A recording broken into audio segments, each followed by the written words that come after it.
तो hello students, आप सबका फिर से स्वागत है मेरे इस चैनल पे। तो जैसा कि हमने पिछले लेक्चर्स पे पढ़ा था कुछ क्वेश्चंस, और उसके पिछले लेक्चर्स पे पढ़े थे हम लोग उसके कुछ कॉन्सेप्ट्स। तो कॉन्सेप्ट्स फिर क्वेश्चंस, फिर कॉन्सेप्ट्स फिर क्वेश्चंस। तो आइए आज हम लोग फिर से स्टार्ट करने जा रहे हैं कॉन्सेप्ट। तो कॉन्सेप्ट क्या पढ़ना है अपने को? तो बच्चे लोग आज हम लोग जा रहे हैं कुछ नया टॉपिक जानने के लिए, जो कि एक सेट्स चैप्टर में हम लोग को उतना नॉलेज होना चाहिए, है ना। वो नॉलेज हम लोग को होना चाहिए। तो वो नॉलेज क्या है? वो नॉलेज ये है कि हम लोग आज जा रहे हैं पढ़ने के लिए laws of algebra of sets. समझ में आया? लॉज, कुछ लॉज है ना, कुछ थ्योरम जो कि हम लोग को नॉलेज होना चाहिए। उसी नॉलेज के टर्म्स में हम लोग कुछ क्वेश्चंस को सॉल्व करेंगे अपने नेक्स्ट लेक्चर्स पे। तो इस लेक्चर्स पे तो मैं जा रहा हूँ पूरा का पूरा लॉ बताने, और सिर्फ लॉ बताने नहीं, लॉ को प्रूफ भी करके दिखाऊंगा। प्रूफ कैसे करना है? कभी कभी बाय डिफ़ॉल्ट क्या होता है कि एग्ज़ाम में ना 11th के टीचर लोग बोलते हैं कि इसे प्रूफ भी करिए, वही लॉ को दे देते हैं, बोलते हैं इसके प्रूफ करिए। 3 मार्क हो, 2 मार्क हो, जो भी मार्क का क्वेश्चन हो, अपने को क्या लेना देना। जब अपने को कॉन्सेप्ट पता होगा तो हम लोग सब कर लेंगे, और नहीं पता होगा तो कुछ नहीं करेंगे, है कि नहीं। तो आइए चलिए हम लोग आज स्टार्ट करते हैं अपना नया लेक्चर, नया टॉपिक, जो कि है, मैं लिख देता हूँ आज यहाँ, ठीक है, फटाक सा नहीं, मैं लिख देता हूँ, जो कि है laws of algebra of sets. Laws of algebra of sets, ठीक है। तो बच्चे लोग एकदम कॉपी खोल लीजिए, पेन उठा लीजिए, और मैं जैसे जैसे समझा रहा हूँ एकदम नोट बनाते जाइए। लेकिन पहले समझाने दीजिएगा, जब आप समझ में आएगा तो फिर पॉज वाला बटन दिया हुआ है यार, उसको पॉज करके इत्मीनान से लिखिएगा। एक साथ दोनों काम मत करिएगा, नहीं तो गड्ढा में गिर जाइएगा। समझ में आया? तो चलिए आइए हम लोग स्टार्ट करते हैं laws of algebra of sets में। सबसे पहला लॉ है ना, समझ लो एक लॉ बन गया जजमेंट, है ना। सबसे पहला लॉ जो आता है, वो पहला लॉ का नाम मैं बता दूं, क्या है? Idempotent law. हाँ बच्चों, हम लोग पहला लॉ के बारे में क्या जान रहे हैं? Idempotent law. तो आइडेम्पोटेंट लॉ में ना 2 कंडीशंस है। अरे यार 2 लॉ है, क्या है मैं बता दूं? तो आइए मैं बता देता हूं, कोई दिक्कत नहीं है। तो मैं पहला चीज़ जान रहा हूँ, आइडेम्पोटेंट लॉ में 2 कंडीशंस है। तो 2 कंडीशंस पे पहले मैं लॉ के अंदर में 2 कंडीशंस है, वो दोनों कंडीशंस में बता रहा हूँ। क्या होता है सर? अगर हम लोग एक सेट्स है, मान लीजिए कोई एक सेट्स दिया हुआ है, अगर हम लोग उसी के साथ उसका यूनियन करेंगे, तो यार हम लोग को तो ए सेट्स ही मिलेगा। अरे यार, हम कोई एक सेट्स है, उसको खुद के साथ उसका यूनियन करेंगे, अरे यार ए सेट्स ही मिलेगा। ये यूनियन है, यूनियन तो मैं पढ़ा चुका हूँ। यूनियन और इंटरसेक्शंस क्या होते हैं? ये यूनियन है, उल्टा कर दोगे तो इंटरसेक्शन है, यही ना। ये यूनियन है, उल्टा कर दोगे तो इंटरसेक्शंस है। तो ध्यान से देखिए, मैं क्या किया, एक सेट्स गिवन है मुझे, ए सेट्स मान लो, वो सेट्स को उसके साथ यूनियन कर दिया, मुझे ए मिला। अच्छा, दूसरा क्या कहता है? अरे कहने दो, कहने वाला ही तो सियाना होता है। ए इंटरसेक्शन ए करूँगा तो ये भी मुझे ए ही मिलेगा। बात को समझे? मैं अगर ए इंटरसेक्शन ए करूँगा तो मुझे ए ही मिलेगा। अरे कॉमन सेंस लगाओ यार। अगर मैं ए का टर्म मान लो कोई मेरा 1 दिया हुआ है, और ए में उसको मैं खुद के साथ इंटरसेक्शंस करूँगा, अरे कॉमन भी तो ए ही निकलेगा। लेकिन बच्चों लोग ये तो जानने के लिए है, अगर बाई चांस हमको बोलेगा कि इसे प्रूफ भी करके दिखाओ, मतलब जैसे कि हम लोग को बुक में दिया गया है किस तरीक़ा से प्रूफ करना है, तो हम लोग तो एक चीज़ है, एक प्रूफ तो ये है कि हम लोग अपने तरफ से कोई एक सेट्स ए को मान लेंगे। जैसे कि मान लो एग्जांपल के तौर पे मैं मान लिया कि एक सेट्स 1,2 है। अब मैं बोल रहा हूँ इसी को इसका साथ यूनियन करूँगा, तो यार ए के साथ ए का यूनियन करूँगा तो रिपीट एलिमेंट थोड़ी होगा, ये तो 1, 2 ही होगा। अगर मैं ए के साथ ए का इंटरसेक्शन करूँगा, अरे यार तो क्या रिपीट होगा? कुछ रिपीट नहीं होगा। जो कॉमन है, कॉमन तो फिर 1 2 ही है, फिर वही आ जाएगा, सेम आ जाएगा। ये तो प्रूफ क्या है कि मैं अपने से एजम्पशंस करके प्रूफ कर रहा हूँ, लेकिन नहीं स्टूडेंट्स, नहीं। ये क्या होता है, टीचर लोग जो होती है ना, टीचर को चाहिए जो बुक में दिखे वो मुझे यहाँ पर आंसर शीट्स में भी चाहिए, है ना। बहुत सारे टीचर्स जो होते हैं जो बुक में है जैसे प्रूफ किया हुआ है, हमको तो भाई वैसा प्रूफ करके दो।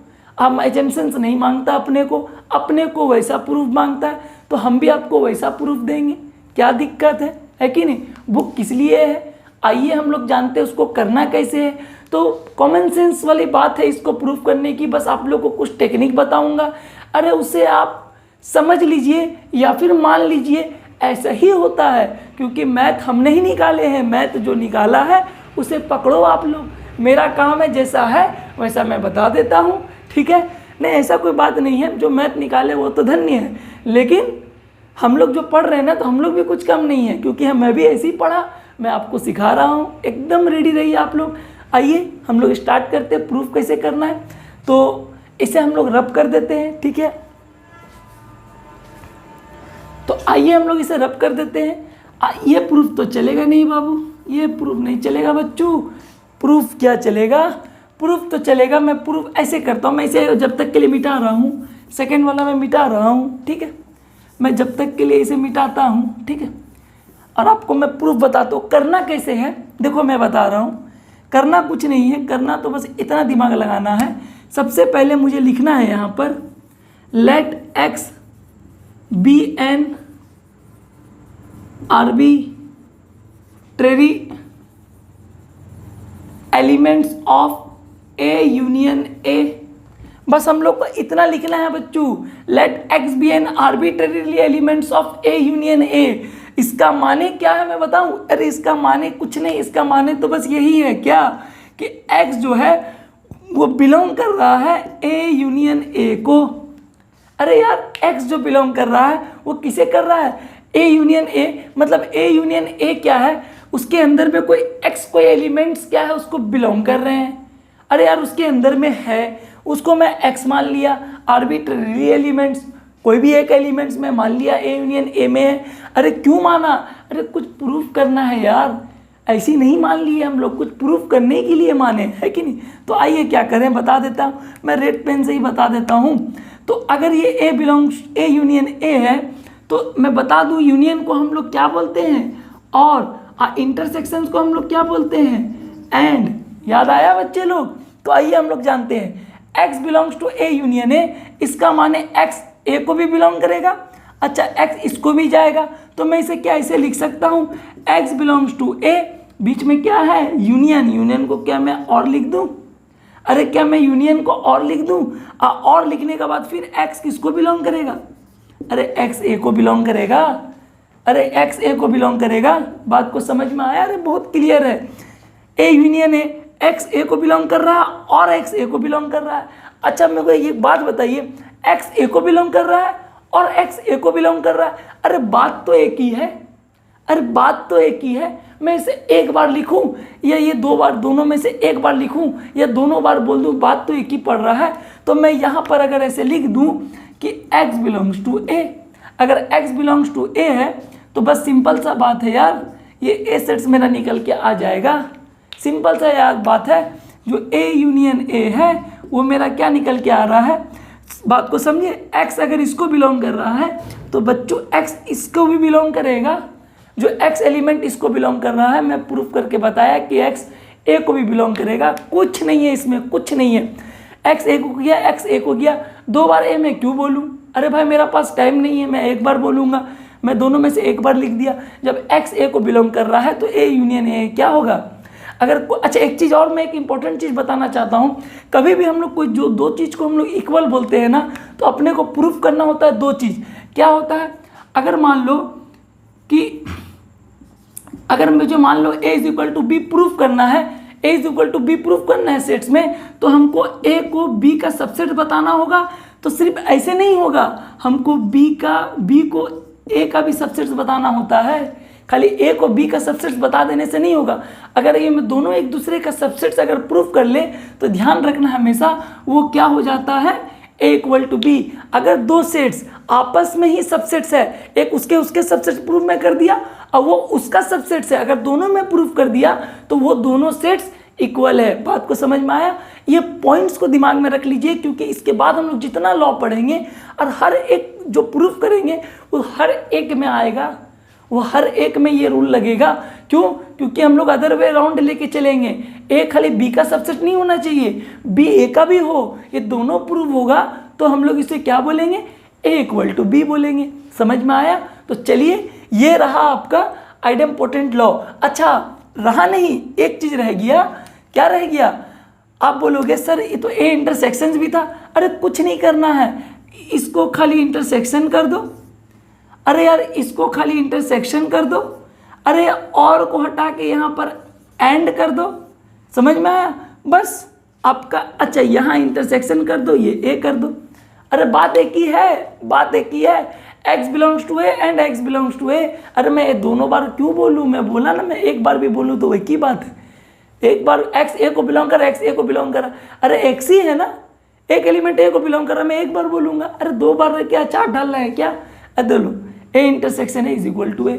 तो यहाँ मैं अदर वे राउंड लेके नहीं चल रहा हूँ, क्योंकि बस ये आपको नॉलेज होना चाहिए। जो अदर वे राउंड अगर प्रूफ करने दे दिया ना, तो इसके बाद वाला जो लॉ हम लोग का आएगा, इसके 2-3 लॉ के बाद, जैसे कि अभी हम लोग इसके बाद पढ़ेंगे आइडेंटिटी लॉ।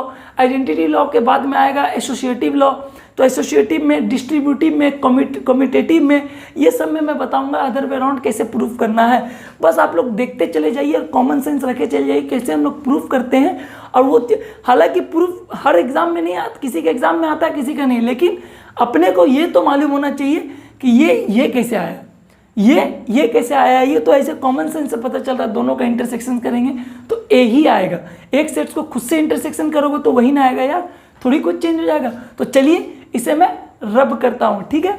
तो आइए मैं रब करता हूँ, मैं आपको नेक्स्ट लॉ पे लेके चलता हूँ आपको, ठीक है?